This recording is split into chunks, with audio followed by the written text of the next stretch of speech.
साबिक वजीर दाखिला शेख रशीद ईद कैसे गुजारते हैं, कुर्बानी के लिए कौन सा जानवर लेकर आते हैं और जानते हैं इनसे कि सियासत में क्या चल रहा है। ईद उल जुहा मुबारक। चिल्ला काटा 40 दिन का, अपना बयान नहीं बदला। जब वक्त आया उस वक्त बोलूंगा। बिहार के इलेक्शन से पहले मोदी मस्ती करेगा। मैं बॉर्डर पे शहीद होना चाहता हूँ। ऊंट कितने ज़बह हो रहे हैं आज हम वंस अगेन आए हैं पिंडी बॉयज शेख रशीद अहमद साहब के घर।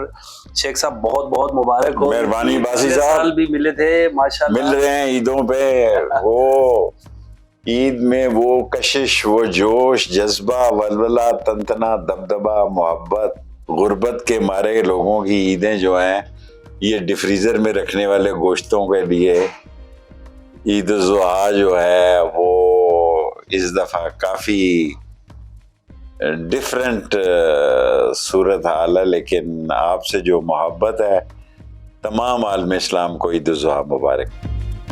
शेख साहब माशाल्लाह बड़े जवान हो गए पिछले साल की निस्बत, उससे पिछले साल की निस्बत, उससे पिछले साल की निस्बत। किसी को तंग नहीं किया, ना किसी ने हमें तंग किया। चिल्ला काटा 40 दिन का, फिर 23 दिन का एक और छोटी सी बैठक काटी अडियाला में, और उस गार में 40 दिन रहा। बाहर निकल के किसी के खिलाफ बयान नहीं दिया, किसी की फैमिली के बारे में वही कहा जो खुद कहा, और उस पर स्टैंड लेता हूँ। और मुझे मरते दम ये फख्र रहेगा कि मैंने किसी के प्रेशर में अपना बयान नहीं बदला।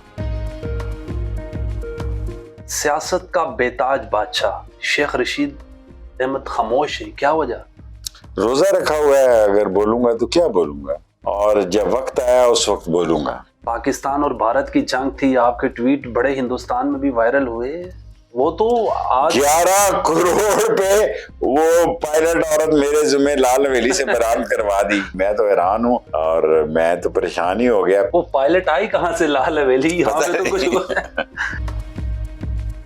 अगर हम इमेजिन करें, अगर वो खातून आई जाती लाल हवेली तो क्या उसकी तवाज़ो होती? सिरी पाए ओजड़ी। हमारे पास तो यही है, बर्फी भी खिलाते, बात बर्फी भी खिलाते हो, मशहूर है आपकी। तो ये बताइएगा, ये वीडियो चलाई किसने, कहाँ से ये ख्याल आ गया? समझ से बाहर है किसने। 11 करोड़ लोगों ने ये वीडियो चला दी। सारी दुनिया में जिधर जाता हूँ लोग वीडियो का जिक्र करते हैं, क्या कर सकता हूँ। जंग माशाल्लाह से हमने जीती है, बड़ी जबरदस्त जंग हुई है। अभी तो जंग होगी। बिहार के इलेक्शन से पहले मोदी मस्ती करेगा। मैं आपके ट्वीट बड़े गौर से देखता रहा हूँ, और आपके ट्वीट हिंदुस्तान के मीडिया पे भी चलते रहे। बड़े आपके मुखालिफ हैं, क्या वजह शेख साहब? वो समझते हैं मैं भी दहशतगर्द हूँ। अच्छा। पहलगाम शायद मैंने किया है क्योंकि मैं श्रीनगर का रहने वाला हूँ, अब्बा कदल का, जैनदार माले का, और ये यासीन मलिक का तोहफा पहना हुआ है आज मैंने ईद के दिन। जबरदस्त है। अभी तो हल्की फुल्की मौसीकी हुई है, ये पक्का राग होगा। पाकिस्तान जीता है, एयरफोर्स ने कमाल किया है, और हमारे जवानों ने बड़ी बहादुरी से दुश्मन को शिकस्त फाश दी है। लेकिन ये आखिरी लड़ाई नहीं है। अच्छा। अभी बात खत्म नहीं हुई। अगर पाकिस्तान से अगर अब लड़ाई हुई तो मैं बॉर्डर पे जाके लड़ूंगा। शेख साहब तैयार हैं? मैं तैयार हूँ। मैं बॉर्डर पे शहीद होना चाहता हूँ। आपकी कमी महसूस हो रही है मेन स्ट्रीम मीडिया पर? हाँ जी, लोग मुझे गिले शिकवे करते हैं। मैंने कहा कि एक अच्छा सियासतदान वक्त का सही इंतखाब वक्त पे करता है।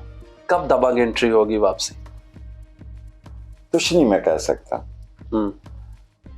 कुछ नहीं कह सकता कि कैसी गुजर रही है ईद, बचपन की ईद और आज की ईद कैसे? बचपन की ईदें तो ऐसी टका आना चवन्नी ठन्नी वाली रुपए वाली ईद थी, और आज की ईद हमारी तो बेहतर है, लेकिन बहुत सारे लोगों की बेहतर नहीं है। जो लोग कुर्बानी देते थे वो कुर्बानी का गोश्त लेने वालों की लाइनों में खड़े हैं। ऊंट कितने ज़बह हो रहे हैं आज? वही 2-3। ये पक्का ऊंट क्यों ज़बह करते हैं शेख साहब? जब भी हमारे जरा बंदे ज्यादा होते हैं ना जी, राजी हो जाते हैं, फिर भी कम पड़ जाता है। अच्छा।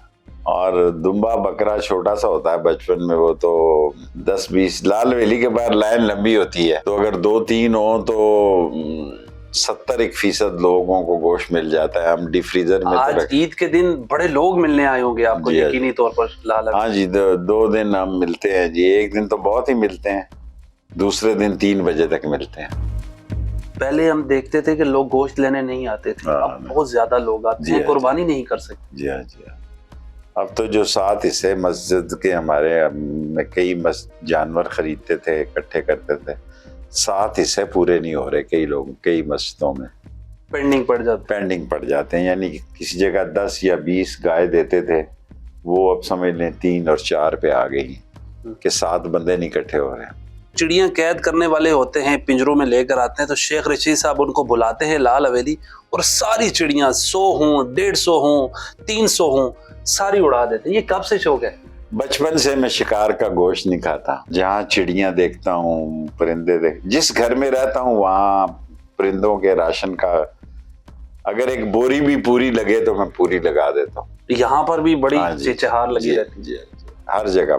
میں سوتا نہیں ہوں وہاں جہاں چڑیاں میرے ساتھ صبح صبح چہکتی نہیں.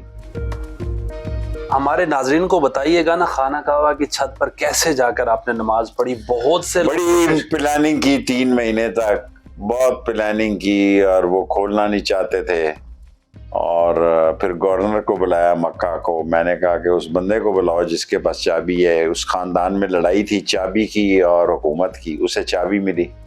پھر بڑا سمارٹ آدمی تھا، آیا.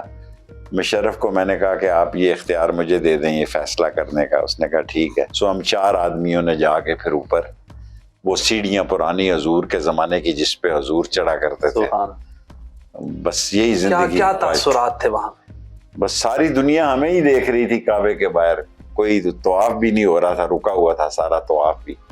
شیخ صاحب آپ کی میں نے کتاب پڑھی تھی لال حویلی سے اقوام متحدہ تک. اس میں شروع میں آپ نے لکھا کہ میں نے خودکشی کرنے کی کوشش کی، پنکھے کے ساتھ لٹکا ایک بار. بچپن کی باتیں ہیں. اب میں کتاب لکھ رہا ہوں، وہ میں نے 2 کروڑ میں ایک چینل کو بیچی ہے.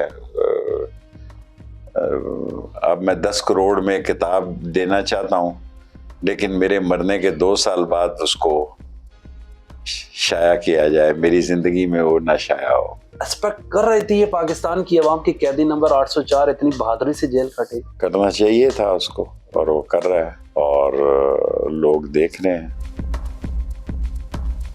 شعر آپ بڑے زبردست سناتے ہوتے ہیں، اور آج کا عید کا موقع بھی. غیر کی باتوں کا آخر اعتبار آ ہی گیا، میری جانب سے تیرے دل میں غبار آ ہی گیا. جی میں تھا اے حشر اب نہ ان سے بولیں گے کبھی، بے وفا سامنے آیا تو پیار آ ہی. کبھی ویسے بے وفا سامنے آیا؟ ظاہر ہے میں نے جوانی گزاری ہے، اور خوبصورت جوانی گزاری ہے. اب آپ بالکل ہی مجھے ننگا نہ کر دینا.